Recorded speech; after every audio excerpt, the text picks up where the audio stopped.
Years ago, when I visited London, there was a relatively obscure, heavy stone vault blended right into the cemetery between a road and a large building. That was the tomb of the famous British preacher Charles Haddon Spurgeon. And when I originally visited the tomb, if I didn't have someone to lead me there, I wouldn't have found it. Spurgeon's and his wife's names were engraved on the stone, but there was no information on the tomb itself about who he was. So the average sightseer could have easily missed it. It certainly wasn't a very spectacular memorial to the man who had such a tremendous impact on the Christian church. In fact, there are a lot of larger, more impressive tombs and grave sites all around. So his tended to somewhat blend in with all of the others. On seeing it, most wouldn't have realized it was the burial place of a man who in his time was more well-known and more influential in many ways than England's Prime Minister. And you know, that's kind of symbolic of how we've also treated biblical truth in general, and how we've treated the men who stood for biblical truth throughout history. In fact, at the time, as I stood there next to his grave, I couldn't help thinking about how much the church needs men like Charles Spurgeon today. Spurgeon was the kind of man who wasn't afraid to stand boldly for the truth, even when it meant he stood alone. Preaching the Word of God was his sole passion.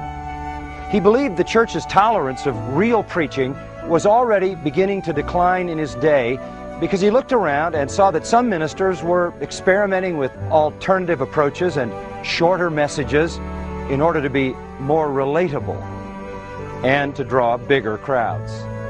He saw that preachers were beginning to compromise truth and doctrine by preaching less and doing other things more and more. But Spurgeon, being the ever-vigilant visionary, saw the great danger in that, and his concern thrust him into a battle for the truth that led eventually to his being censured by the very Baptist organization of whom he was originally the most prominent and respected leader. And it ultimately took such a toll on him that it led to his death.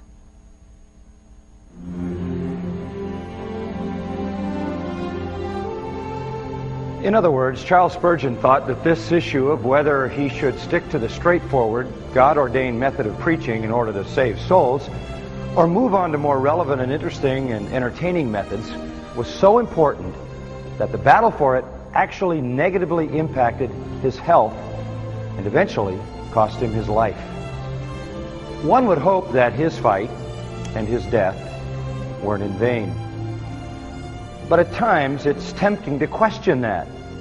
Because if you compare the brave and godly attitude Spurgeon had toward the keeping of integrity and truth in preaching with the prevailing opinion of our day, here's what you'll find.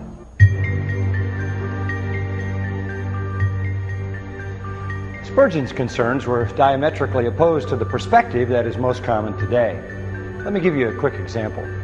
A few years ago, in a popular Christian magazine, a well-known preacher was venting his own loathing for long sermons.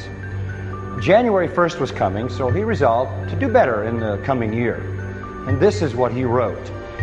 He vowed that to him, that would mean, quote, wasting less time listening to long sermons and spending more time preparing short ones. People, I've discovered, will forgive even poor theology as long as they get out before noon, end quote. Do you understand the heart of that statement? The mindset is, it's better for the preacher to keep the congregation comfortable, entertained, and interested, even if what he's teaching isn't completely biblical. And unfortunately, that perfectly sums up the most common attitude in the church and Christian ministry today. Bad doctrine is tolerable, but a long sermon most certainly is not. How long the teaching or sermon is of far more concern to the average churchgoer than the actual content of the sermon. Going to Sunday brunch to feed our mouths now takes precedence over going to Sunday school for the nourishment of our souls. And in today's church, long-windedness has become a greater sin than heresy. I find that perplexing. Because what that means is we're willing to put personal comfort over vital virtues like truth and doctrine and God's glory. And in the end, that kind of thinking has the capacity to destroy the church.